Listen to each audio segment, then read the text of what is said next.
गजमुख गुणपति शरणं शरणं गजमुख गुणपति शरणं शरणं कलै निறை गणपति शरणं शरणं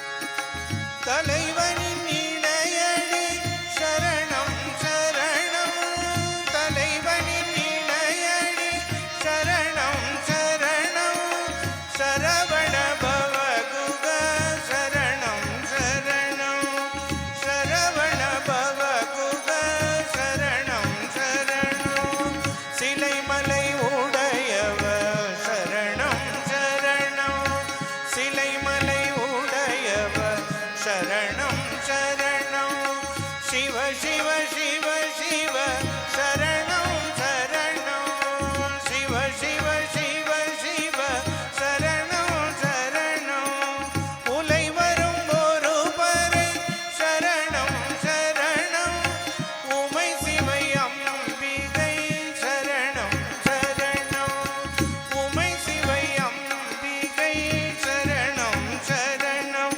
गणेश शरणं शरणं गणेश எல்லாரும் பாடுங்க गणेश शरणं शरणं गणेश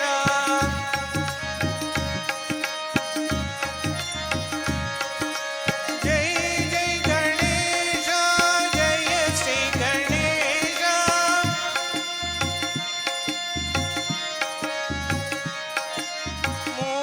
மூலாதாரா முகுந்தனி மருகா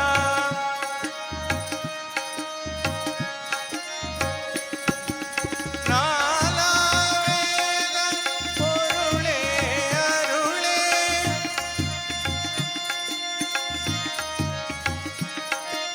கால கால கருணாமூர்த்தி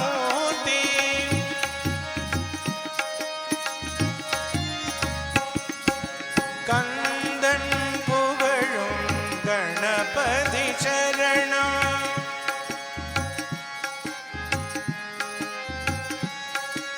சித்தி விநாயக சுவாமிக்கு சரணம்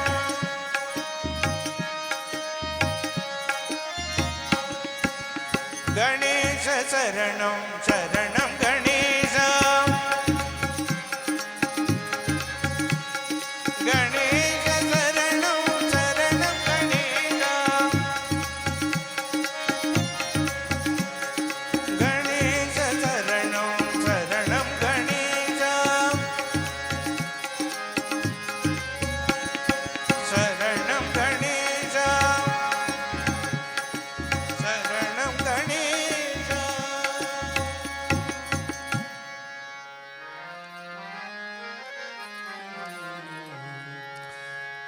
கலைவாணி வடிவான சாரதையே கலைவாணி வடிவான சாரதையே உன்னை துதி பாடும் என்னாவின் எழுந்தருளே துதி பாடும் என்னாவின் எழுந்தருளே கலையாவும் தாய் உந்தன் திருவருளே கலையாவும் தாய் உந்தன் திருவருளே உனை கவி பாடும் என்னாவில் எழுந்தருளே உனை கவி பாடும் என்னாவில் எழுந்தருளே கலைவாணி வடிவான சாரதையே உன்னை துதி பாடும்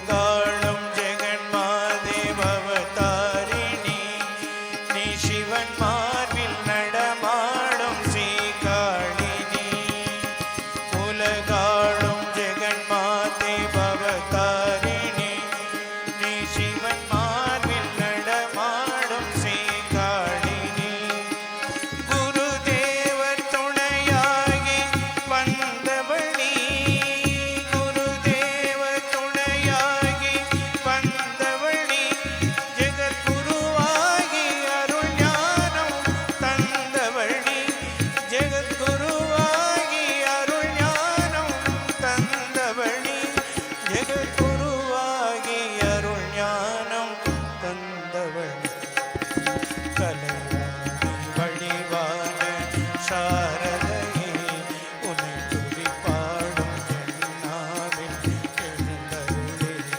உன்னை துதி பாடும் என்னாவில் எழுந்தருளே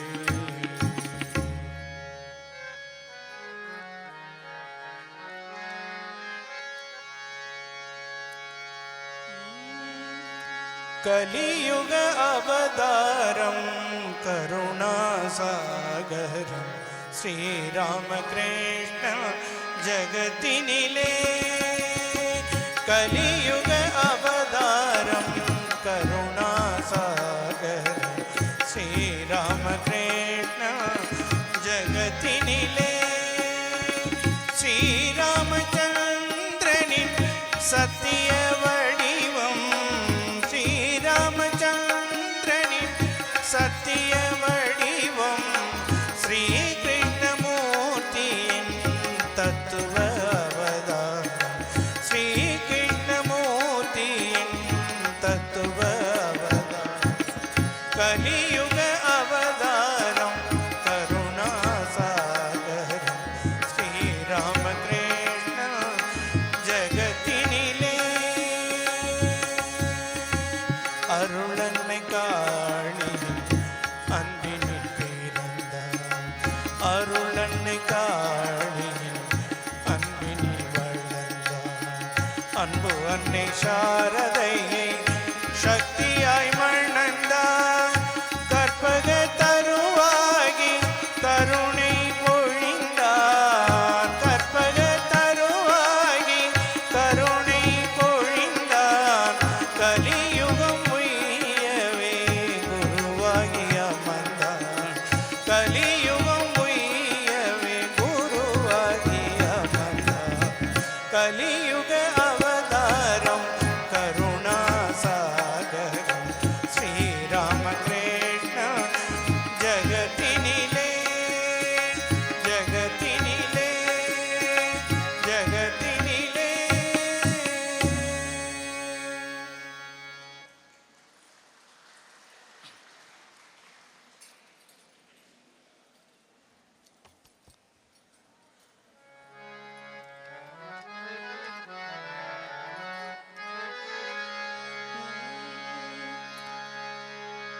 பெற்ற தாய் தன்னை மகமறந்தாலும்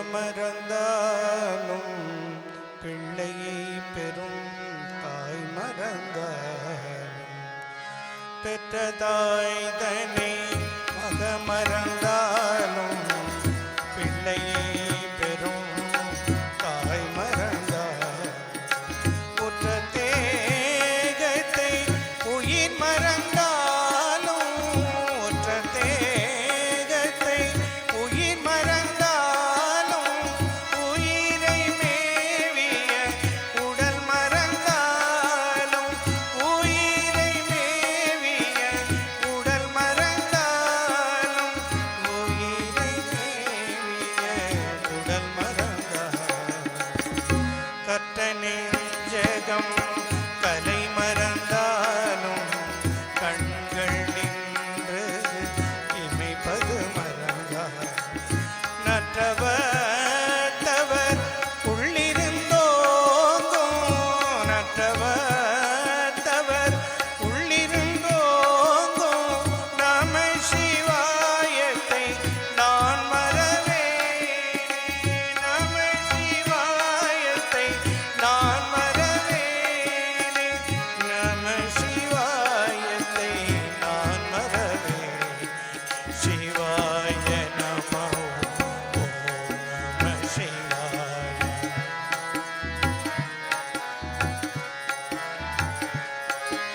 சிவாய நம ஓம் நம சிவாய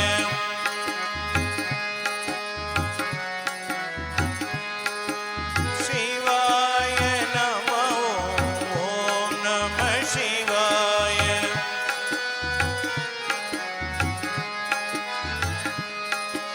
சிவாய நம ஓம் நம சிவாய நல்லா ஜோரா பாடுங்க சிவாய நம ஓம் நம சிவாய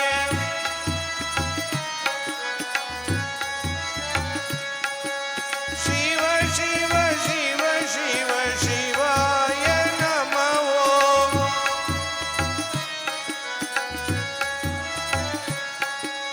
ஹர ஹர ஹர ஹராய நம ஓம்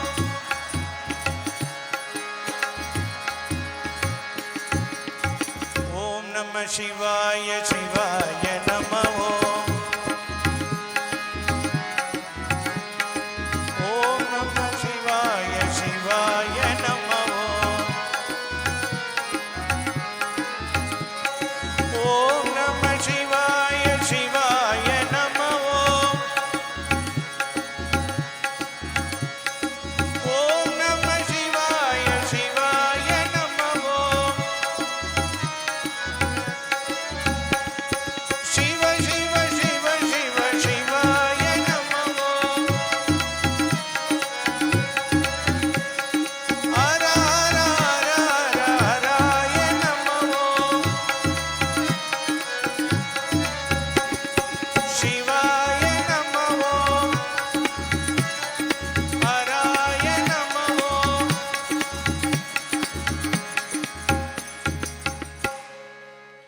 பூஜைக்குரிய சுவாமிஜி பெருமக்களுக்கும் மாதாஜிகளுக்கும் அனைத்து பக்த கோடிகளுக்கும் எனது அன்பான வணக்கத்தை தெரிவித்துக் கொள்கின்றேன்.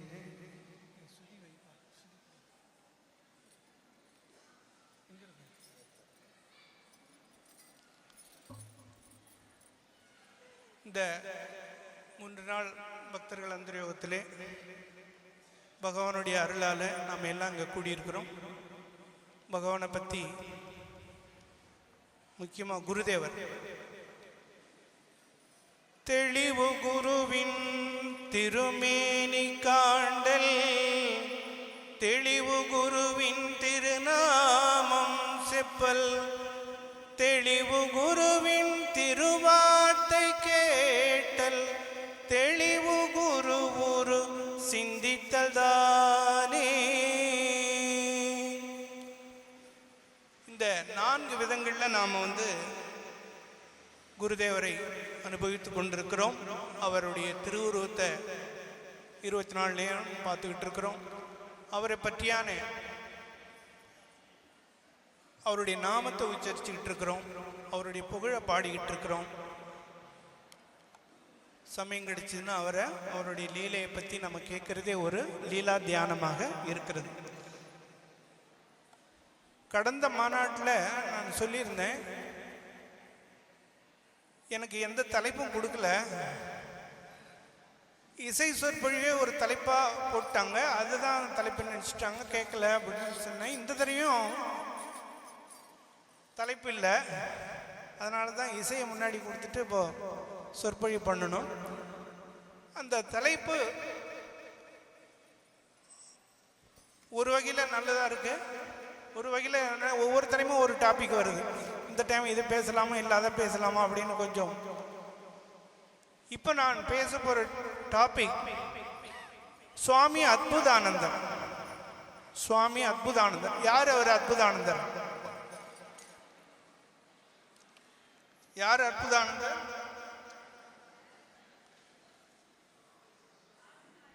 லாட்டு மகாராஜ். நேற்று பகவான் ராமகிருஷ்ணனுக்கு அந்த பேர் எப்படி வந்தது அப்படின்னு சொல்லி ஒரு பக்தர் கேட்டாங்க. இந்த கேள்வி என்கிட்டயும் முன்னாடி யாரோ கேட்டாங்க. நானும் அதே பதில தான் சொன்னேன். அதாவது சரியான இது இல்லை, ஒருவேளை அவங்க வீட்டில் குடும்பத்தில் எல்லாருக்கும் பேர் ராமன் வருது, அந்த பேர் வச்சுருந்துருக்கலாம். அப்படி இல்லைன்னு சொன்னால் அவர் சன்னியாசம் ஆனதுனால புது பேர் கொடுத்துருக்கலாம். ஆனாலும் டெஃபினட்டாக தெரியலன்னு சொன்னேன். அதே கேள்வியை மறுபடியும் அவங்களே கேட்டாங்களா இல்லை வேற யாராவது கேட்டாலும் தெரியாது. ஸோ அப்போது அந்த சுவாமி சொல்லும்போது சொன்னார், அவருக்கு தோத்தாபுரி அவர்கள் பேர் கொடுத்துருப்பார். அவர் எதை பார்த்துட்டு கொடுத்தார் அப்படின்னா, தான் 40 வருஷமாக செஞ்ச சாதனையை 2 நாளில் 3 நாள் கூட இல்லை, அதுலேயே அந்த சமாதி நிலையை, நிர்விகல்ப சமாதி நிலையை குருதேவர் அடைஞ்சிட்டார். அதை பார்த்துட்டு அவர் அதிசயித்து போய் நின்னார். இப்படி ஒரு அற்புதம். நான் 40 வருஷ காலமாக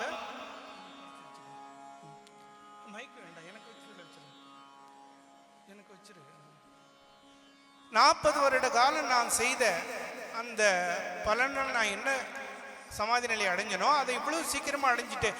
இது அற்புதமா இருக்கா இல்லையா? 40 வருட காலம் எங்க இது அற்புதம். அப்ப அவர் என்ன பேர் வச்சிருந்திருப்பாரு? குருதேவருக்கு ஒரு பேர், சன்னியாசி பேர் கொடுக்கணும்னா சுவாமி அற்புதானந்தர் தான் கொடுத்துருக்கணும். ஏன்னா குருதேவர் எப்படிப்பட்ட அற்புதத்தெல்லாம் நிகழ்த்தி இருக்கிறார் தெரியுமா? அங்க பாருங்க எப்படி உட்கார்ந்துருக்கிறாருன்னு. இதை விட வேற என்ன அற்புதம் வேண்டும்? இப்ப அற்புதானந்தருக்குன்னு ஏன் அந்த பேர் வச்சாங்கன்னு சொன்னா, ஸ்ரீராமகிருஷ்ணனுடைய அற்புதம் அவர் செய்த அற்புதம் என்பது காரணத்தினால அவர் கொடுத்தார். ஆனா உண்மையிலே அற்புதானந்தர் யாருன்னா ஸ்ரீராமகிருஷ்ணர் தான். எப்பவும் அற்புதமானவா இருக்கிறாரு, ஆனந்தமாவும் இருக்கார். அவர் பண்ணாத அற்புதமே இல்லை. முதல்ல அவர் யாரு? ஒரு சந்தேகம் கேட்டாங்க, ஸ்ரீராமகிருஷ்ணர் பார்க்கறதுக்கு மனுஷன் மாதிரி தானே இருக்கிறாரு, அவரை எதுக்கு கடவுள்னு சொல்லணும், எப்படி சொல்லுவீங்க அப்படின்னா நாங்க என்ன பதில் சொல்றது அப்படின்னு. அவரு முதல்ல மனிதனா இல்ல தெய்வமா அப்படின்னு சொல்லியே நமக்கு சந்தேகமா இருக்கு.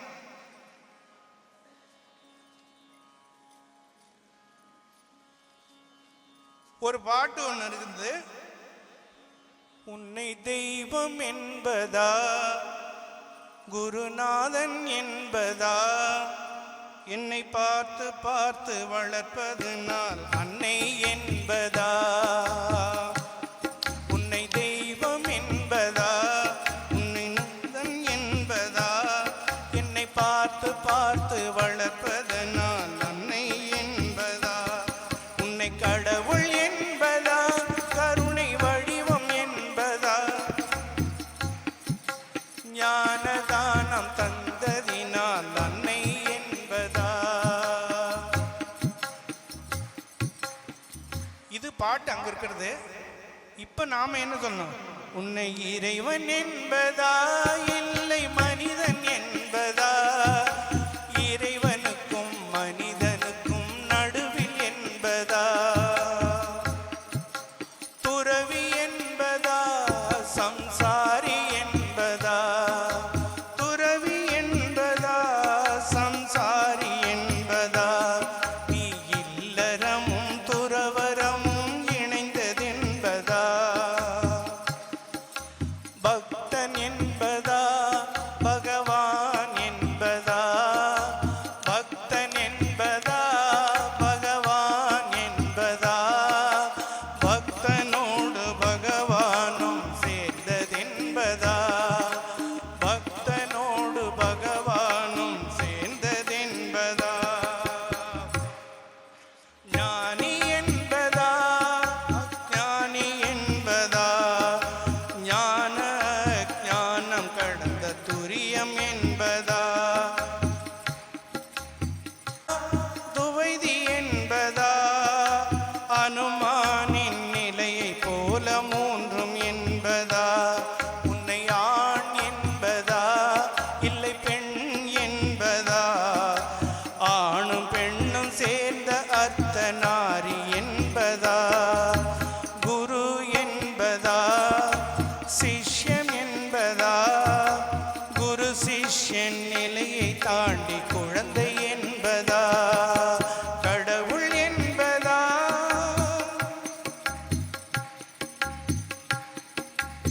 இது எல்லாமே அற்புதம். குருதேவர் நாம ஒரு சன்னியாசியா பார்க்கறதுல 100% சன்னியாசியா இருக்காரு. இல்லறத்தாருனால அப்படி ஒரு உதாரணமாக அம்மாவை எப்படி நேசித்தார், அம்மாவை எப்படி காப்பாற்றினார் அப்படின்றதுலாம் நமக்கு தெரியும். அந்த மாதிரி எல்லாத்துக்குமே ஒரு கான்ட்ரடிக்ஷன் இருக்கிற ஒரு இதை பார்க்க, இது எல்லாமே குருதேவருடைய அற்புதமாக இருக்கிறது. இப்போ அதனால அவர் அற்புதானந்தர்னு சொல்லலாம் அப்படின்னு சொல்லிட்டு திரும்பி பார்த்தா எல்லாமே சப்போஸ் அவர் அவரோட வாழ்க்கையினுடைய நோக்கம் இறைவனை அடைவது சொல்லியிருக்கிறார். இந்த உடம்புல இருக்குது மலம் மலம் சதை இருக்குது. இப்படி எந்த ஒரு விஷயத்தை பார்த்தாலும் இருக்கிறார். சப்போஸ் அவர் என்ன பண்ணலாம், எதுக்கு ரொம்ப அவருக்கு சப்போஸ் கொடுக்கிறோம். பிரம்மத்திலேயே எப்பவும் லயிச்சிட்டு இருக்கிறார், பிரம்மானந்தத்திலே தெளிச்சுக்கிட்டு இருக்க அவருக்கு பிரம்மானந்தர் பொருந்தாம இருக்குமா? ஸோ இப்படி எல்லா பேருமே அவருக்கு பொருந்தக்கூடியது. நம்ம சுவாமி ராமகிருஷ்ணானந்தர் பேரை தான் தனக்காக வச்சிக்காம சுவாமி விவேகானந்தர் அவருக்கு கொடுத்தார்னு பார்த்தோம். ஆனால் இப்போ எல்லா பேரையும் பொறுத்து, இப்போ திரிகுணாதீதானந்தா, எல்லா குணத்தையும் தாண்டியவர் அவர். சாரதா ஆனந்தர், சுவாமி சிவானந்தர், சிவபோதையிலே தள்ளாடிக்கிட்டு இருக்கக்கூடியவர், சிவனாக இருந்தவர், அகண்டானந்தர், இப்படி அத்தனை பேருமே அவருக்கு பொருந்தக்கூடியதாக இருக்குது.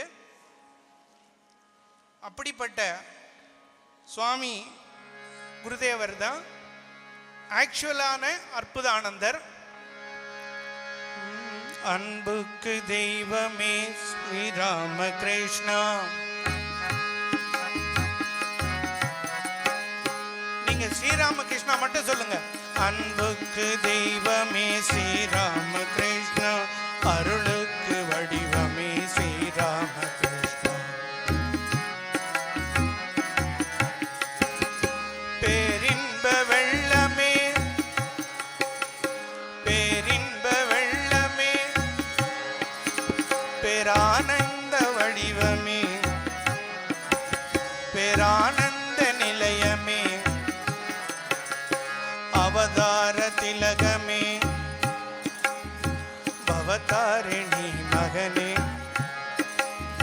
பவதாரிணி மகனே, காருண்யசீலனே, காருண்யசீலனே, கண்கண்ட தெய்வமே, தியாகத்தின் சிகரமே, திகட்டாத அமுதனே, யோகத்தின் சிகரமே, யோகிய திலகமே, சாரதை நாதனே, சத்குண தேவனே, நிர்மல தேகனே, நிர்குண பிரம்மமே, திரேதாவில் ராமனே, துவாபர கண்ணனே, கலியுக காளியே, கலியுக காளியே, கைலை வாழீசனே, விவேகானந்தனே, பிரம்மானந்தனே, அற்புதானந்தனே, அற்புதானந்தனே, அத்வைதானந்தனே, சிவானந்தனே, துரியானந்தனே,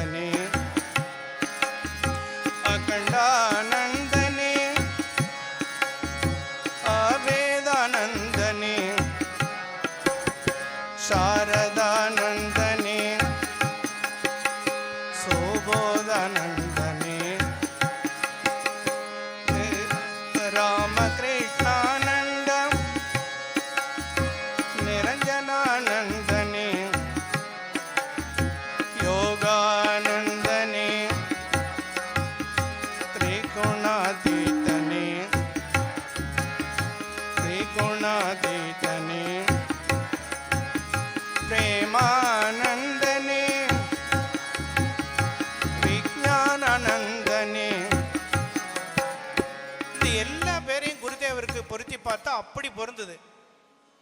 எனக்கு என்னடா அது விஞ்ஞானந்தா மாறம் கொஞ்சம் இடிக்குதுன்னு பார்த்தேன். அப்புறம் பார்த்தா தான் தெரியுது விஞ்ஞானின்னா யார்? அந்த இறை ஞானத்தை தெரிஞ்சுக்கிறவங்க, சாதாரணமாக தெரிஞ்சுக்கிறவங்க ஞானி, அது அனுபூதியில் உணர்றவங்க தான் விஞ்ஞானின்னு குருதேவர் சொன்னார். அப்போ விஞ்ஞானானந்தான்றதும் அவ்வளோ பொருத்தமாக இருக்குது.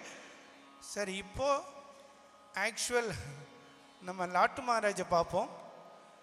அவர் தான் இங்கே குரு மகாராஜ் செய்த மிகப்பெரிய அற்புதம் அப்படின்னு சொல்லி சுவாமிஜியே சொல்லியிருக்கிறார். அதனால் அவருக்கு என்ன அப்படி அற்புதமாக அவர் இருந்தார் அப்படின்னு பார்க்குறதுக்கு நிறைய விஷயங்கள் இருக்குது.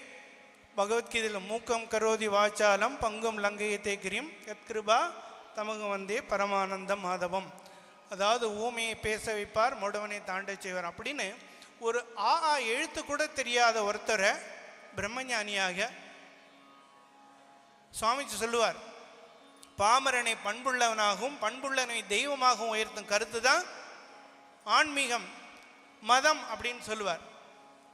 ஸோ அதை லிட்ரலாக குருதேவர் செய்திருக்கிறார். ஒரு பாமரன், ஒரு வில்லேஜ் பையன், அநாத சிறுவன், யாரும் இல்லாத ஒரு ஏழை பையனை பண்புள்ளவனாக்கி தெய்வமாக உயர்த்தியிருக்கிறார். அது எவ்வளோ பெரிய அற்புதம்! இந்த அற்புதம் எப்படி நிகழ்ந்தது அப்படின்னு பார்த்தீங்கன்னா, கிட்டத்தட்ட நம்ம நாயன்மார் வாழ்க்கையில் எப்படி நந்தனார் இருக்காரோ அந்த மாதிரி தான் நம்ம அற்புதானந்தர் இருக்கார். ஒருத்தர்கிட்ட வேலை செய்கிறார். அப்பா அம்மா இல்லை, ஊர்லேருந்து பிழைக்கிறதுக்காக கல்கட்டாவுக்கு வந்திருக்கிறாங்க. அங்கே ராம்னு சொல்லி குருதேவருடைய ஒரு பக்தர் வீட்டில் எடுபுடி வேலைக்காக வேலை சேர்ந்திருக்கிறார். ராம் பக்தர்ன்றதுனால அவர் ராமச்சந்திரர் அவர் போயிட்டு குருதேவரை பார்த்துட்டு வந்து குருதேவர்கிட்ட கேட்ட அமுத மொழிகளை அவர் வீட்டில் ஷேர் பண்ணுறார். இப்பெல்லாம் அமுத மொழிகள் புத்தகம் விற்றுருக்கு, நீங்கள் எல்லாம் வாங்கி படிக்கிறீங்க. அந்த காலத்தில் குருதேவர்கிட்ட நேரடியாக கேட்டதை இன்னொருத்தர் கேட்டு அதை கேட்டதுனால இன்ஸ்பயர் ஆகி குருதேவருடைய சரணத்தில் வந்தவர் தான் அற்புதானந்தர். அமுத மொழிகளை கேட்டு, அமுத மொழிக்கு எவ்வளோ பவர் இருக்குன்னு பார்க்கணுன்னா இந்த அற்புதானந்தர் பார்க்கலாம். ஜஸ்ட் அமுத மொழியில் என்ன சொல்லியிருக்கு? பகவான் ஒருத்தவனுடைய பொசிஷனை பார்க்கறதில்ல, யார் எப்படிப்பட்டவன் என்று அவர் பார்க்கறதில்ல, பக்தர்களுடைய மனதைத்தான் பார்க்கிறார். பகவான் பக்தருடைய மனதைத்தான் பார்க்கிறார் அப்படின்னு. ஸோ அவருக்கு அப்போ அவுட்வேர்டு பொசிஷன், அம்மா அப்பா இல்லாததோ ஏழையாக இருக்கிறதோ படிக்காமல் இருக்கிறதோ எதுவுமே அவருக்கு பொருட்டு இல்லை. பகவான் மனசு தான் பார்க்குறார். எத்தனையோ உதாரணம் பகவான் சொல்லியிருக்கிறார். நம்ம பூசலார் நாயனார் மனதிலேயே கோயில் கட்டினார், ராஜா வெளியில் கோயில் கட்டினார். ஆனால் பகவான் எதை பார்த்துருக்கிறார்? இந்த மனசில் காட்டின கோயிலுக்கு இம்பார்ட்டன்ட் கொடுத்து முதல்ல வர்றார்.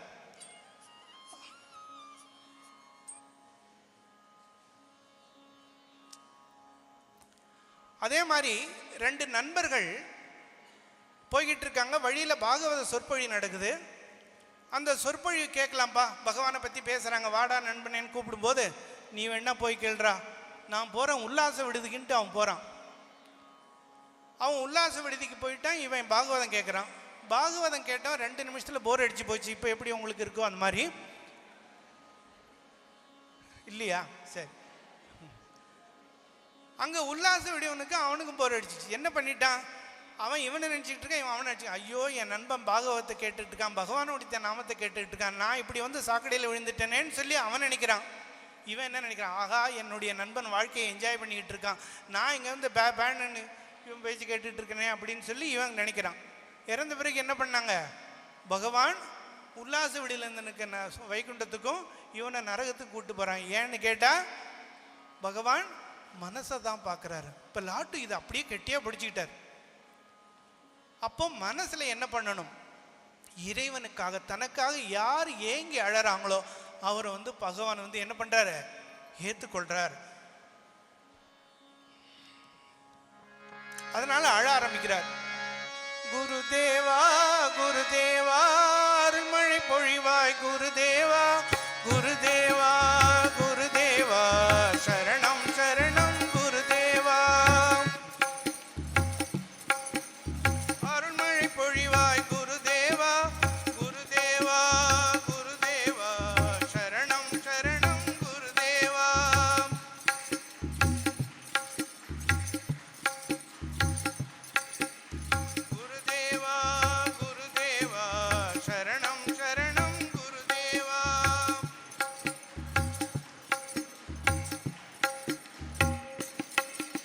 காளியின் மைந்தன கலியுக வரதன கருணை பொழிவாய் குருதேவா. அற்புதானந்தர் இப்படி பாட்டு பண்ணாரான்னு கேட்குறீங்க. அவருடைய மனதில் அந்த ஏக்கம். இப்போ ஆக்சுவலி நம்ம தான் குருதேவர்கிட்ட என்ன பண்ணணும்? அப்படி பிரார்த்தனை பண்ணணும். காளியின் மைந்தன கலியுக வரதன கருணை பொழிவாய் குருதேவா.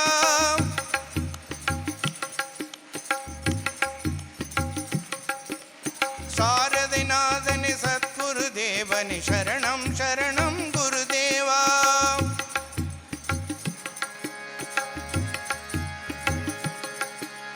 அன்பு கடலே அறிவு கடலே ஆனந்த கடலே குருதேவா.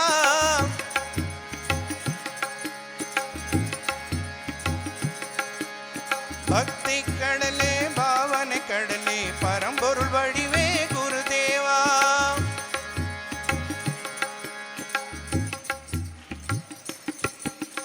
குருதேவா அருள்மழை பொழிவாய் குருதேவா.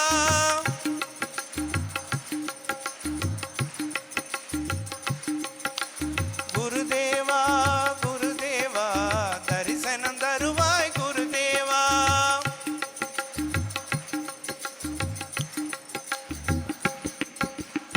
அவர் அந்த வீட்டில் வேலைக்காரனாக இருக்கிறார். பொதுவாக அவங்க வெளியில் போனாங்கன்னா வேலைக்காரங்களை தான் காவல் வச்சுட்டு போவாங்க.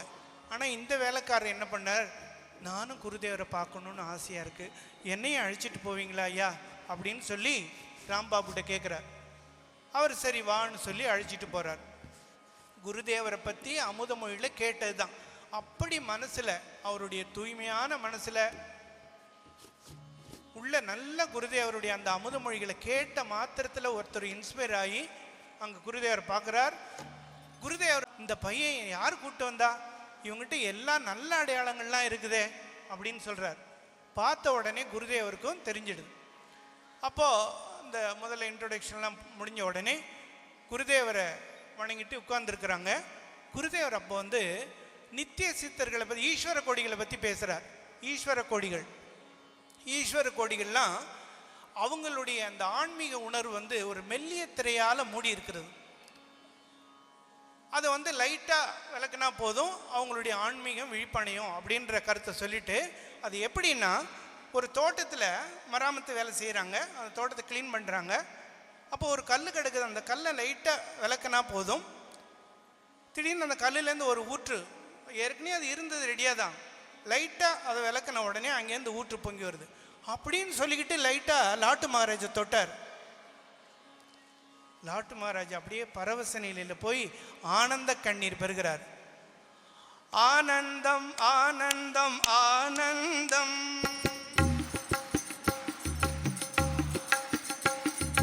குருதேவர் ஸ்பர்ஷமே ஆனந்தம்.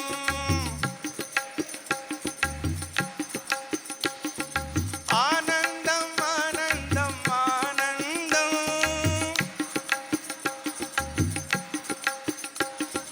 குருதேவ தரிசனம் ஆனந்தம்.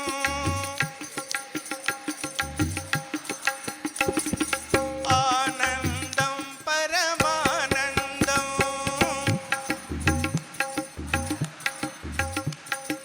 குருதேவர் திருவடியே ஆனந்தம்.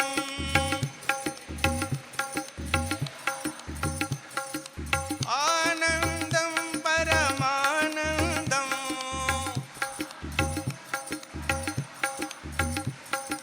குருதேவன் திருவார்த்தை ஆனந்தம்.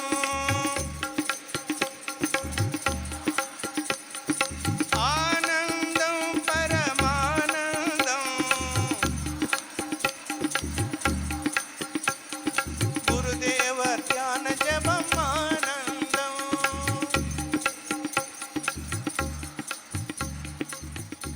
நான் முன்னாடி சொன்ன அந்த தெளிவு குருவென்ற மாதிரி குருதேவரை பார்த்த உடனே அவர் மனசில் ஒரு தெளிவு வந்துட்டுது. அவருடைய பரிசம் பட்டு பரவச நிலை அடைந்த அவருக்கு திருப்பி வீட்டுக்கு போகிறதுக்கே பிடிக்கல, வேலையை பற்றி கேட்கவே வேண்டாம். எப்படியோ அவர் அன்னைக்கு வீடு திரும்புகிறார். ஆனாலும் வேலையில் அவருக்கு எந்த விதமான இன்ட்ரெஸ்டும் இல்லை. அவர் திருப்பி எப்படா குருதேவருக்கு எப்போ நான் போய் குருதேவர் மறுபடியும் பார்ப்பேன்ற அந்த ஒரு ஏக்கம் தான் அவர்கிட்ட இருந்துக்கிட்டே இருக்கு. அப்படி இருக்கும்போது ராம்பாபுவே வந்து குருதேவரை பார்த்து சொல்கிறார், அந்த பையன் உங்களை பார்த்ததுலேருந்து வேலையில் ஈடுபாடு இல்லாமல் இருக்கான் அப்படின்னு சொன்னோடனே, அவன் இங்கே வர்றதுக்காக தான் நடிக்கிறான் போல் இருக்கு, இன்னொருத்தரை அனுப்பி வைங்க அப்படின்னு சொல்கிறார்.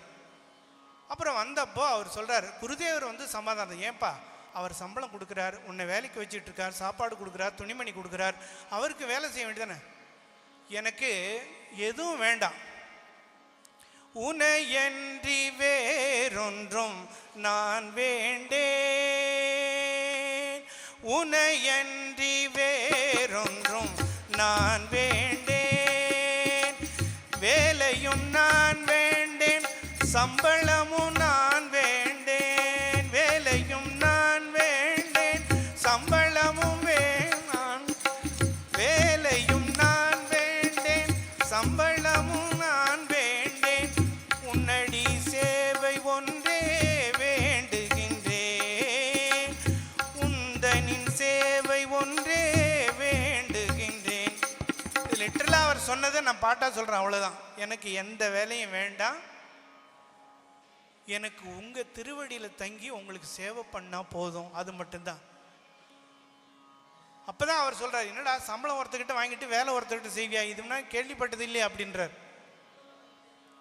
அவர் கோவப்படுவார், இல்லை எங்கள் ஓனர் கோவப்பட மாட்டார். நான் சொன்னேன் நந்தனாருடைய அந்த ஜமீன்தார் வந்து ஆண்ட வந்து தடையாக இருந்தார், ஆனால் இவர் கொண்டாந்து சேர்த்தே விட்டார் இவர். இது ரொம்ப அற்புதம் வந்து இதுலேயும் நடந்திருக்கு. ஏன்னா இந்த குருதேவர் சொல்லுவார், ஒரு மாம்பழ தோட்டத்துக்கு போனீங்கன்னா நீ மாம்பழத்தை சாப்பிட்றா, கிளை இலையெல்லாம் எண்ணிக்கிட்டு இருக்காதுன்னு. இதை பண்ணவர் அற்புதானந்தர் தான், வேற ஒன்றும் அவர் கேள்வியே கிடையாது. குருதேவரை பார்த்தார், அப்படி ஒரு சரணாகதி அடைஞ்சிட்டார், இனி போகவே மாட்டேன், எனக்கு வேலையும் வேண்டாம், எவ்வளோ சமாதானம் சொல்லி அன்னைக்கு அனுப்பி வச்சார். ஆனாலும் அவர் இருக்க முடியல. அதனால் அவரை இங்கே பாருப்பா, இந்த பையன் வந்து வர மாட்டேங்கிறான், நான் எவ்வளோ சொல்லி பார்க்குறேன் கேட்க மாட்டேங்கிறான் அப்படின்னு சொல்லும்போது, ஏன் சாமி என்கிட்ட இப்படி கொஞ்சம் ரிப்போர்ட் பண்ணுறீங்க, நீங்கள் தான் அவனை அன்பு காட்டி உங்கள் வசப்படுத்திட்டீங்களே, இப்போ ஏன் என்கிட்ட கம்ப்ளைண்ட் பண்ணுறீங்க? அன்பினால் வசப்படுத்திட்டார். பொதுவாக தெய்வம் அன்புக்கு கட்டுப்படும்னு சொல்லுவாங்க, இங்கே தெய்வமே அன்பு காட்டுது.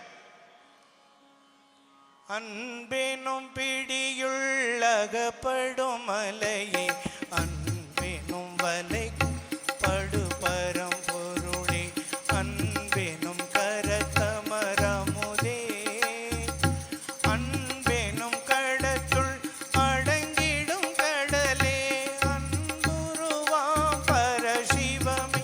இப்படி அன்புக்கு இறைவன் கட்டுப்படுவான்னு கேள்விப்பட்டிருக்கோம். ஆனால் இங்கே அன்பை காட்டி பக்தனை எடுத்துக்கிட்டாரு அப்படின்னு சொல்றாரு அவர். அப்படி உடனேயே தன்னை வந்து குருதேவருடைய சேவையில் ஈடுபட்டிருக்கார். அவரை பார்க்கின்ற பொழுது, நான் பொதுவாகவே அந்த செம்பருத்தி பூ பாட்டு பாடினது எதுக்காகன்னா, சாதுக்களையும் மனசில் வச்சு தான். என்ன தவம் நீ புரிந்தாய், என்ன தவம் செம்பருத்தி பூவேன்னு சொல்லி இன்டைரக்டாக பாடணும். இப்போ லாட்டு மேரேஜை பார்த்தே கேட்கணும் போல தோணுது. என்ன தவம் நீ புரிந்தாய் லாட்டு மகராஜா, என்ன வரம் நீயும் பெற்றாய் லாட்டு மகராஜா, மாயை உன்னை மயக்கும் முன்னே, மரணம் உன்னை நெருங்கும் முன்னே, மாயை உன்னை மயக்கும் முன்னே, மரணம் உன்னை நெருங்கும் முன்னே, குருதேவர் திருவடியை தேடி சரணடைந்து விட்டார், குருபாத சேவையிலே அத்தனையும் அடைந்து விட்டாய். குருபாத சேவையிலே அத்தனையும் அடைந்து விட்டார். குருதேவருடைய பாதத்தை தேடி வந்து அடைஞ்சிட்டார்.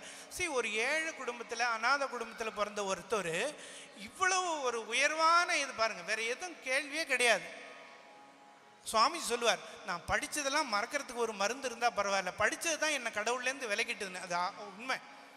குருதேவர் இவருக்கு ஆனா சொல்லிக் கொடுக்குறது ரொம்ப சிரமப்பட்டு முடியாமல் விட்டுடுவார். இதோட எழுத்து படிப்புலாம் முடிஞ்சுன்னு. இதுவே ஒரு அற்புதம் தான். அற்புதமான சீடர், அற்புதமான குரு. குருவாவது ஆனாவஞ்ச படித்தார், சிஷ்யன் அது கூட படிக்கல. ஆனாலும் ரெண்டு பேருமே பிரம்மஞானிகளாகிட்டான். சொந்த பந்தம் தன்னை மறந்தாய், சுக துக்கம் தன்னை துறந்தாய், குருதேவ திருவடியே கதி என்று பிடித்து கொண்டார். குரு உன்னை ஏற்று கொண்டார், குறையெல்லாம் தீர்த்து விட்டார். நீரூற்றை தொடுவதை போல் ஆன்மீகத்தை தூண்டி விட்டார்.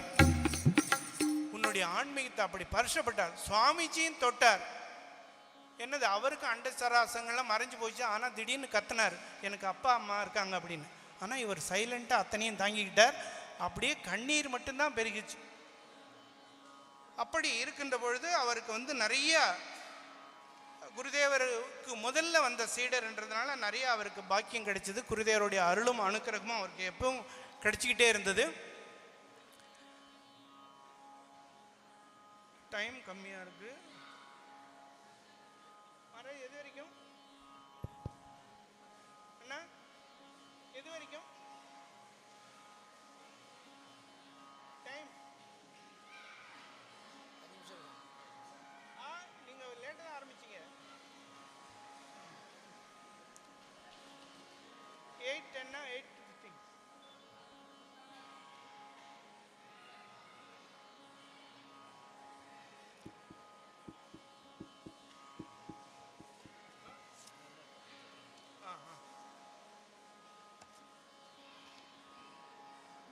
ஒரு நாள் எப்பவுமே இப்பெல்லாம் மார்கழி பஜன் இந்த இது பாடுவீங்க இல்லையா?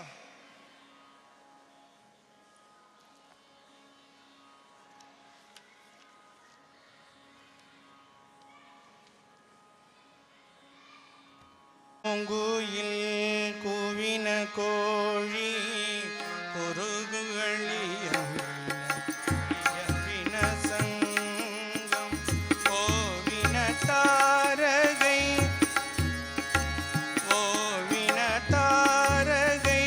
ஒளி ஒளி உதயத்து ஒரு படுகின்றது விருப்பொடு நமது தேவன சேரி கடல் தாளினை காட்டாய் திருப்பெரும் துறை சிவபெருமானே யாவரும் அறிவறியாய் எமக்கெளியாய் எம்பெருமான் பள்ளி எழுந்தருளாய். என்னடா இது சம்பந்தம் இல்லாத பாடம். மார்கழியில் எப்படி சம்பந்தம் இல்லாமல் இருக்கும்? இதை குருதேவரை பள்ளி எழுப்பி அவருடைய முகத்தில் முதல்ல விழிக்கணும் அப்படின்றது லாட்டு மகாராஜ் பண்ணியிருக்கிறார். காலையில் எந்திரிச்ச எப்படி அவருக்கு யார் சொல்லி கொடுத்தான்னு தெரியாது. கண்ணை மூடிக்கிட்டே தான் குருதேவா எங்கே இருக்கீங்கன்னு கேட்பார். கண்ணை மூடிக்கிட்டே குருதேவர் போய் எழுப்பி எங்கே இருக்கீங்க அப்படின்னு இருந்தாருன்னா முகத்தை திறந்து அவர் முகத்தை பார்ப்பார். இதெல்லாம் தான் நம்ம இவர்கிட்டேருந்து கற்றுக்கணும். இந்த உலகத்துக்கும் சமுதாயத்துக்கு நாம் என்ன சேவை செய்யணுன்றதை சுவாமிஜி பார்த்து கற்றுக்கலாம். நம்ம இண்டிவிஜுவலாக என்ன பண்ணணுன்றதை அற்புதானந்தர் பார்த்து கற்றுக்க வேண்டிதான். ஸோ அந்த மாதிரி அவர் ஒரு நாள் குருதேவரை எழுப்பி இந்த மாதிரி பள்ளி எழுச்சி பண்ணுற மாதிரி பண்ணி, குருதேவா எங்கே இருக்கீங்க, எந்திரிச்சிட்டிங்களா அப்படின்னு போய் பார்க்கும்போது இல்லை, அங்கே இருந்துக்கிட்டே கூப்பிட்றாரு, குருதேவா எங்கே இருக்கீங்க, குருதேவா எங்கே இருக்கீங்க அப்படின்னு. தோட்டத்திலேருந்து சத்தம் வருது. நான் இங்கே இருக்கிறேன்ப்பா, என்ன பண்ணுறீங்க, அங்கே என்ன பண்ணிட்டு இருக்கீங்க, எங்கே வாங்க எனக்கு தரிசனம் கொடுங்க. ஏன்னா உங்கள் முகத்தில் முழிச்சிட்டு தான் நான் மற்ற வேலையை செய்வேன். இன்றைக்கும் பக்தர்கள்லாம் இருப்பீங்க, காலையில் எந்திரிச்சோடனே குருதேவரை பார்க்கணும். சாதுக்கள்லாம் பண்ணிட்டு தான் இருக்காங்க. எல்லாருமே அவங்க முன்னாடி குருதேவரை வச்சுருப்பாங்க, தலையணையில் வச்சுருப்பாங்க, அம்மாவை வச்சுருப்பாங்க. அப்படி இதை லாட்டு மகாராஜ் தொடங்கி வச்சுருக்காரு பாரு. எங்கே இருக்கீங்க எனக்கு தரிசனம் கொடுங்கன்னு. அவர் என்ன சொன்னார் தெரியுமா? இல்லைப்பா உன் செருப்பை தேடிக்கிட்டு இருக்கேன்றார். என்ன பண்ணுறாரு? உன்னுடைய செருப்பை தேடிக்கிட்டு இருக்கேன். என்ன சொல்கிறீங்க? இல்லைப்பா நேற்று ஒரு பக்தர், நோட் பண்ணிக்கங்க, பக்தர் சாதுக்கு உனக்காக செருப்பு வாங்கிட்டு வந்தாங்க ஒரு ஜோடி. அது என் ரூம் முன்னாடி வச்சுருந்தேன். ஒரு செருப்பு இருக்குது, இன்னும் ஒன்று காணும்பா. அதான் நாயோ நரியோ ஏதோ எடுத்துகிட்டு போய் இருக்கும் போல் இருக்கு, அதைத்தான் நான் தேடிக்கிட்டு இருக்கிறேன். ஐயோ என்ன இப்படி பண்ணிட்டீங்களே. ஆனால் உள்ளுக்குள்ள என்னவோர் கருணையப்பா என்னிடத்தில் உந்தனுக்கு என்ன தவம் புரிந்தேன் நான், உன்னடியில் வாழ்வதற்கு கண்ணை இமை காப்பது போல் என்னை காக்கும் குருதேவா, உன்னை அன்றி வேறு துணை இல்லை இங்கு குருதேவா. என்னவோ கருணை அப்பா என்னிடத்தில் உந்தனுக்கு. எவ்வளோ கருணை! ஆனால் மனசுக்குள்ள ஐயோ என்ன பண்ணிட்டீங்க, நான் சிஷ்யன், நான் தான் உங்களுக்கு சேவை செய்யணும், நீ எங்களுக்காக என்ன பண்ணக்கூடாது, அப்படி பண்ணக்கூடாது, இன்னைக்கு இந்த நாளே வீணா போயிடும் அப்படின்றார். இந்த நாளே வீணா போயிடும். குருதேவர் சிரிச்சுக்கிட்டே, எந்த நாள் வீணான நாள் தெரியுமா? எந்த நாள் நாம் பகவானுடைய நாமத்தை சொல்லலையோ அந்த நாள் தான் வீணான நாள். எந்த நாள் வீணான நாள்? இது இல்லை. எந்த நாள் பகவானுடைய நாமத்தை சொல்லலையோ. எங்க சொல்லுங்க பார்க்கலாம். ஓம் நமோ பகவதே ராம கிருஷ்ணா.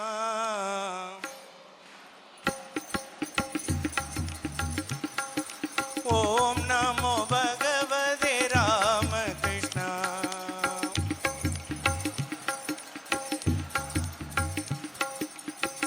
ஓம் நமோ பகவதே ராம கிருஷ்ணா என்று, ஓம் நமோ பகவதே ராம கிருஷ்ணா என்று ஓதிடும் உள்ளத்திலே ஓடிடும் கள்ளம் எல்லாம், ஓதிடும் உள்ளத்திலே ஓடிடும் கள்ளம் எல்லாம். ஓம் நமோ பகவதே ராம கிருஷ்ணா.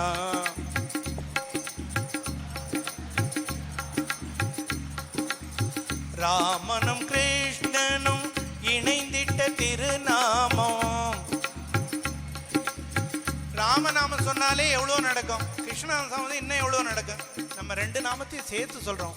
ராமனும் கிருஷ்ணனும் இணைந்திட்ட திருநாமம். ஸ்ரீராம கிருஷ்ணா என்னும் தாரக மந்திரம்.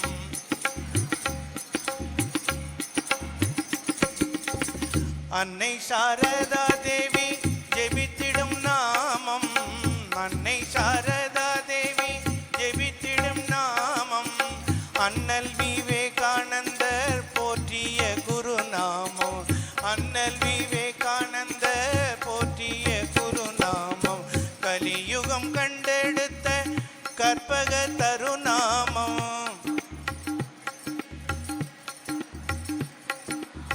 கலியுகம் கண்டெடுத்த கற்பக தருநாமம்.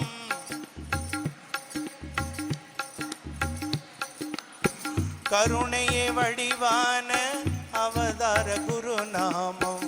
கருணையே வடிவான அவதார குருநாமம். ஓம் நமோ பகவதே ராம கிருஷ்ணா.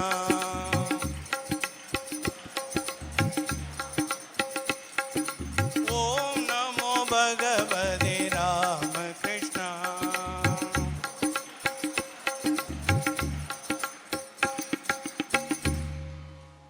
லாட்டு மகாராஜ் ஒரு நாள் குருதேவருக்கு பாத சேவை பண்ணிட்டு இருக்கிறார். அப்படி பண்ணும்போது குருதேவர் கேட்கிறார், லாட்டு இப்போ ராமர் என்ன பண்ணிட்டு இருக்கார் தெரியுமா அப்படின்றார். ஊசியோட காதுல யானையை நுழைச்சிட்டு இருக்காருப்பா அப்படின்றார். அதுக்கு என்ன அர்த்தம்? லாட்டு மகாராஜ் புரிஞ்சுக்கிட்டார். இப்ப லாட்டு எந்த விதமான தகுதி இல்லாத அவருக்குள்ள பெரிய ஆன்மீக ஞானத்தை எல்லாம் அவர் அறியாமலேயே புகுத்துறார். அதைத்தான் அப்படி சொல்லியிருக்கார். அதே மாதிரி கடவுள் தூங்குவாரான்னு கேட்கிறார். அப்போ கடவுள் தூங்குவாரா? லாட்டு மகாராஜ்க்கு ஒன்றும் தெரியல, பதில் சொல்லலை. அப்ப சொல்றார், கடவுள் தூங்க மாட்டார். எல்லாரும் தூங்கினாலும் கடவுள் விழித்திருந்து நம்மளை காவல் காக்கிறார். கடவுள் தன் பெற்ற இந்த குழந்தைகளை எல்லாம் தாலாட்டி தூங்க வைக்கிறார் அப்படின்னு சொல்றார். இதை குருதேவர் சொல்றார். இப்போ ராமர் என்ன பண்ணிக்கிட்டு இருக்கார்? ஊசியோட காதலை யானையை பூத்திட்டு இருக்கார். யார் ராமர்? இப்போ பகவான் தன்னை ராமர் என்று லாட்டு மகாராஜ் அனௌன்ஸ் பண்ணி இருக்கிறார். அதுக்கப்புறம் உறங்காமல் தன்னுடைய படைப்புக்கு இறைவன் தாலாட்டி தூங்க வைக்கிறான் அப்படின்ற ஒரு செய்தியும் குருதேவர் லாட்டு மகாராஜ் மூலமா நமக்கு நினைவுபடுத்துகிறார்.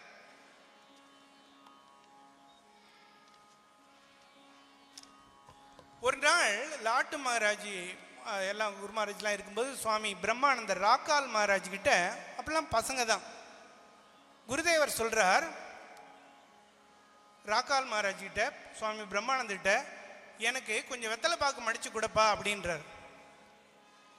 அதுக்கு அவர் எனக்கு வெத்தலை பாக்குலாம் மடிக்க தெரியாது அப்படின்னு சொல்றார். என்னடா அது, வெத்தலை பாக்கு கூட மடிக்க தெரியாதா? அப்படி யாராவது இருப்பாங்களா? போடா போய் மடிச்சிட்டு வாடா. இல்லை இல்லை எனக்கு தெரியாது, நான் போல.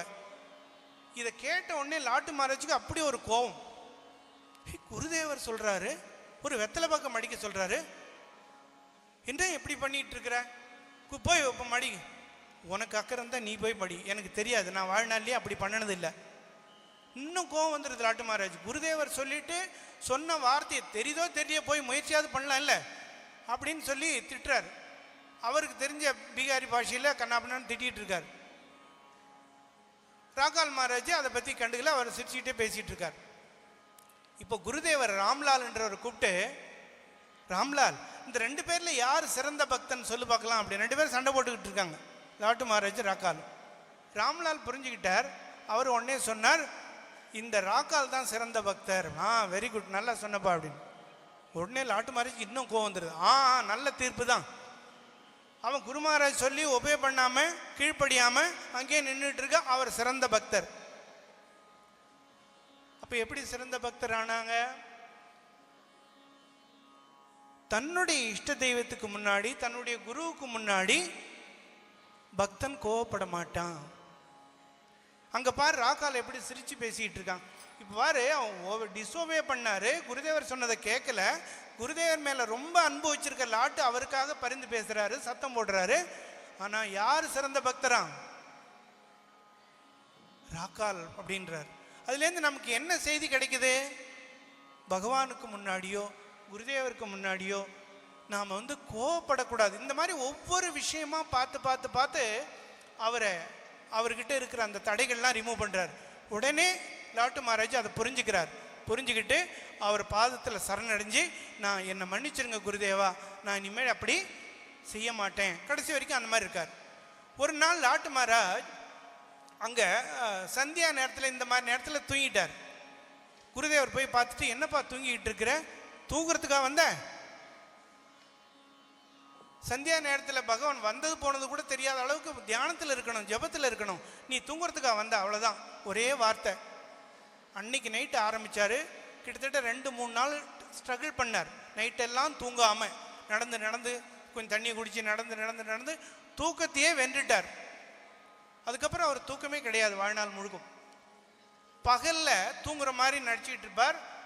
ஈவன் இந்த பாராநகர் மடத்துலலாம் இருக்கும்போது முன்னிரவில் தூங்குற மாதிரி போத்திக்கிட்டு இருப்பாராம். எல்லாரும் படுத்த உடனே எந்திரிச்சு உட்காந்து ஜபம் பண்ணிக்கிட்டு இருப்பார். ஒரு நாள் எலி ஏதோ உருட்டுதுன்னு நினச்சி சாரதா அந்த மாதிரி எந்திரிச்சு பார்க்குறார். திடீர்னு சத்தம் நின்று போச்சு. அது எலின்னு நினச்சி அடுத்த நாள் எந்திரிச்சு பார்த்தா இவர் ஜபம் பண்ணி, ஓஹோ எல்லாருக்கும் முன்னாடி நீ முக்தி வரணும்னு நினைக்கிறியா ஜபம் பண்ணி அப்படின்னு சொல்லி அவர்கிட்ட கேட்குறாரு. அந்த மாதிரி ரொம்ப சின்சியராக எதையுமே தன்னை வெளிப்படுத்தவே மாட்டார். அவர் நான் வீரமாருதி சுவாமி விவேகானந்தா, கம்பீரமாருதி சுவாமி பிரம்மானந்தர் அப்படி போய் ஒரு குப்த மாறி தன்னை முழுசா மறைச்சிக்கிட்டு இருப்பார். குருதேவருக்கு இப்போ நம்ம நினைக்கலாம், விவேகானந்தர் அவ்வளவு சாதனை பண்ணார், பிரம்மானந்தர் ஒரு ஆர்கனைசேஷனையே கட்டி காப்பாற்றினார், அக்கண்டானந்தர் சாருகாட்சியில் பெரிய ஆசிரமம் அனுப்பிச்சு ஏழைகளுக்கெல்லாம் சேவை பண்ண, இப்படி எல்லாம் பண்ணாங்க. இந்த அற்புதானந்தர் என்னதான் பண்ணார்? ஒன்றும் பண்ணலையே, சாப்பிட்டாரு தூங்கின மாதிரி தான் தெரியுது. என்ன பண்ணார்? யாராவது சொல்லுங்க பார்க்கலாம். அற்புதானந்தர் என்ன பண்ணார்?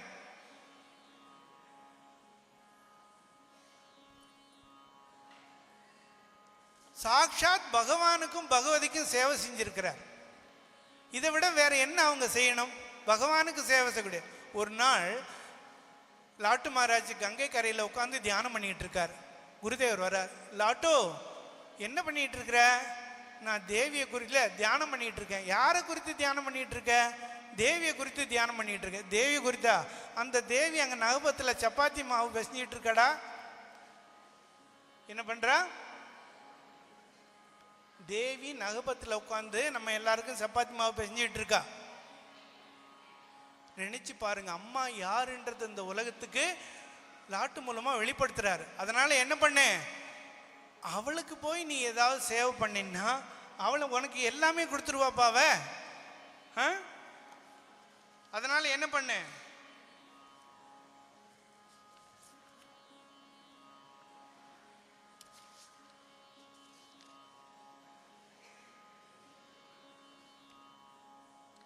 அம்மாவுடைய பாதத்தில் போய் சரணடைஞ்சிரு, அம்மாவுக்கு சேவை பண்ணு அப்படின்னு சொல்லி அனுப்புகிறார். அம்மா யார் அப்படின்றத எத்தனையோ வகையில் குருதேவர் உலகத்துக்கு வெளிப்படுத்துனதில் இது ஒன்று. நீ யாரை குறித்து தியானம் பண்ணுறியோ அந்த தேவி சாட்சாத் நகபத்தில் உட்காந்துட்டு நமக்காக சமைச்சிக்கிட்டு கஷ்டப்படுறா. அன்னையிலிருந்து அவரும் பின்னாடி வர்ற சுவாமி அத்வைதானந்தர் தான் அம்மாவுக்கும் சேவை பண்ணுறாங்க. இவர் குருதேவருக்கும் சேவை பண்ணிட்டார், அம்மாவுக்கும் சேவை பண்ணிட்டார். அதனாலேயே என்னவோ அவங்க பெருசாக வேற ஒன்றும் உலகத்தில் சாதிக்கணும்னு இல்லை. இது ரெண்டுவே அவருடைய வந்த பணியே முடிஞ்சு விட்டது. அத்தகைய அந்த சாரதா தேவியை தேவியாக நமக்கு அறிமுகப்படுத்தியிருக்கார். சாரதா சரணத்திலே சரணடைவாய் மனமே, சாரதை சரணத்திலே சரணடைவாய் மனமே, சரணடைவாய் சரணத்திலே மனமே.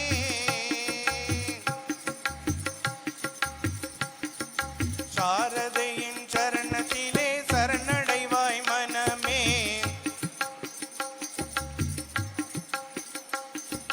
சாரதையின் சரணத்திலே சரணடைவாய் மனமே.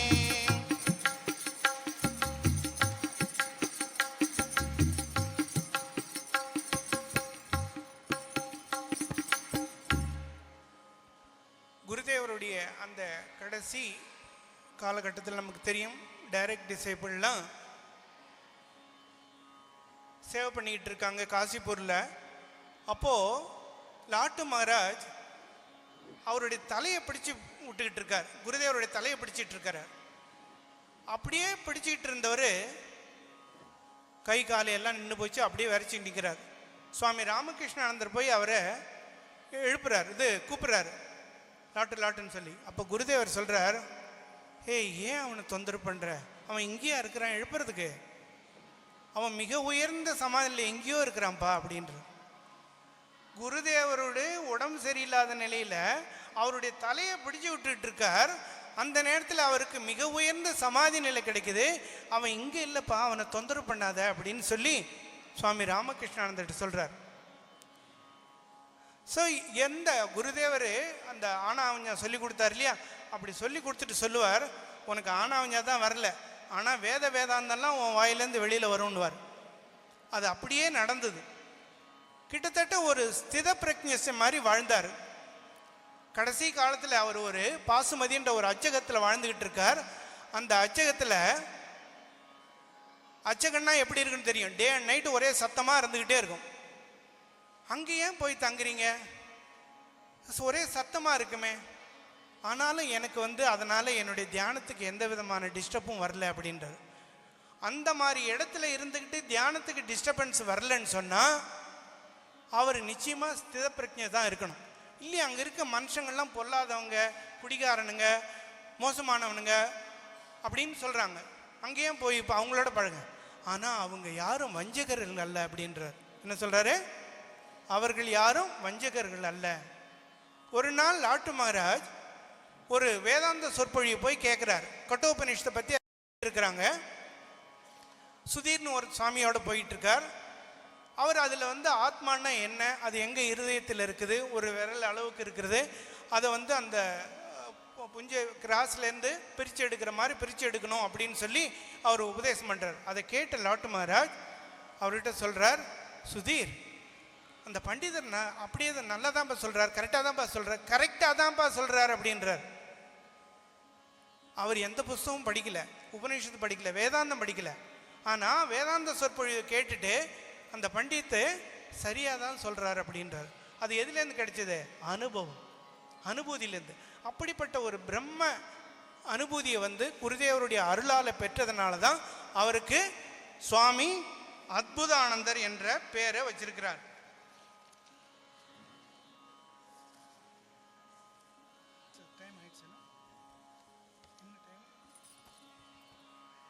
ரைட்.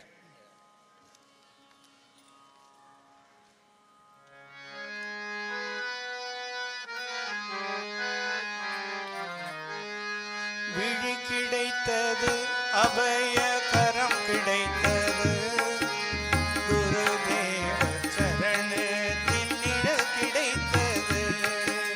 விழி கிடைத்தது, அபய கரம் கிடைத்தது, குருதேவ திருவடியின் நிழல் கிடைத்தது.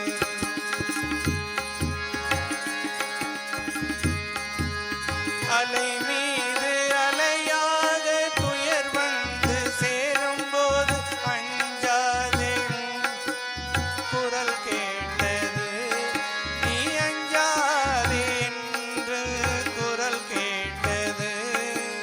விழி கிடைத்தது, அபய கரம் கிடைத்தது, குருதேவ சரணத்தின் நிழல் கிடைத்தது, சத்குருதேவ சரணத்தில் நிழல் கிடைத்தது. கடைசி ஒரு இன்சிடென்ட் மட்டும் சொல்லிடுறேன். அதாவது குருதேவருக்கு கடைசி காலத்தில் குருதேவர் வந்து நடக்க கூட முடியல, அவரால் மலஜலம் கூட கழிக்க முடியாத ஒரு நிலையில் இருக்கிறார். அந்த போயிட்டு வர முடியல, அதை யாராவது எடுத்து போய் தான் பண்ணணும். அப்போ கேட்குறார், லாட்டோ என்னுடைய மலஜலத்தை நீ சுத்தம் பண்ணுவியாப்பா அப்படின்னு கேட்குறாரு. அப்போ லாட்டு மகாராஜ் என்ன சொன்னார்னா, நான் உங்கள் தோட்டி, நான் உங்கள் அடிமை, உங்களுக்கு எல்லாம் செய்வேன், நான் செய்வேன். கபீர்தாசர் ஒரு பாட்டு பாடுவார், குலாம் மே குலாம் மே குலாம் தேரா, தூ दीवान तू दीवान तू दीवान में, दो रोटी एक लंगोटी तेरे पास में पाया, अब की बार तेरी रार नाम तेरा बढ़िया, अड़ी நான் அடிமை நான், அடிமை நான் உந்தனுக்கு, ஆண்டா நீயே ஆண்டா நீயே ஆண்டா நீயே எந்தனுக்கு, அடிமை நான் அடிமை நான், அடிமை நான் உந்தனுக்கு.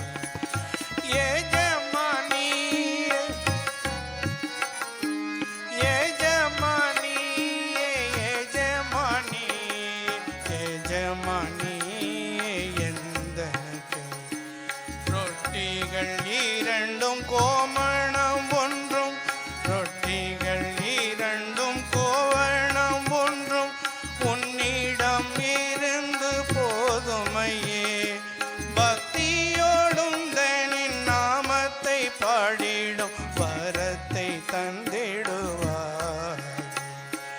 அடிமை நான் அடிமை நான், அடிமை நான் உந்தனுக்கு, கருணை நிறைந்த குருவே உந்தன் திருநாம மகிமை அபாரம், கருணை புரிந்தும் தரிசனம் தருவாய், கருணை புரிந்து தரிசனம் புரிவாய், சரணடைந்தேன் உந்தன் பாதத்திலே, அடிமை நான் அடிமை நான், அடிமை நான் உந்தனுக்கு. சுவாமி அற்புதானந்தர் உண்மையிலே அற்புதானந்தர், ஸ்ரீராமகிருஷ்ணரும் அற்புதானந்தர். அற்புதானந்தருடைய வாழ்க்கையில் நம்ம எவ்வளோ கற்றுக்க வேண்டிய விஷயம் இருக்குது. நான் ஏதோ தண்ணி தெளித்த மாதிரி அங்கே ஒன்றுமா நான் சொல்லிட்டு போயிருக்கேன். ரொம்ப அப்சர்வ் பார்த்தீங்கன்னா அவர் சொல்லியிருப்பார், தூய்மையான மனசு வேணும், இறைவனுக்காக ஏங்கணும், அன்பு வேணும், எந்த பொருள் மேலேயும் உலக பற்று இருக்கக்கூடாது. இது அத்தனையும் அவர்கிட்ட பொருந்தி இருந்ததுனால குருதேவர் அவரை முழுசாக தாங்கிட்ட வாங்கி தன்னுடைய ஆக்கி இந்த உலகத்துக்கு அவரை அர்ப்பணிச்சிருக்கிறார்.